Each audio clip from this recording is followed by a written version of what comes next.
One of the biggest takeaways for me that I got from spirituality, and is why I think that everybody out there needs some form of spirituality. And it doesn't have to be anything that's sort of woo-woo, very esoteric or religious.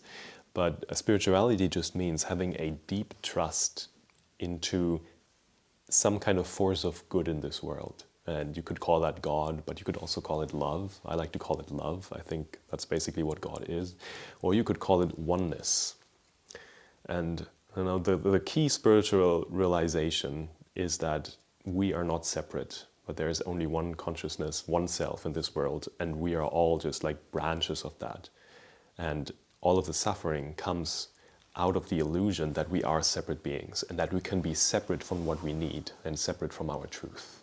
When we understand that that is not true, then all of a sudden a lot of things that we used to believe about ourselves like dissolve, or we can see that they're all lies, you know, stuff like there's something wrong with me, or that I don't fit in here, there's no place for me here, you know, also not true, because you are the universal self, you know, you are all there is no other place, you know, you are as God created you, says the Course in Miracles. There's nothing wrong with you. The only question is, you know, if there's something there you're not happy with, then what are you going to do about it? What are you going to do about it? Who do you choose to become? Knowing that, you know, this is your deepest truth.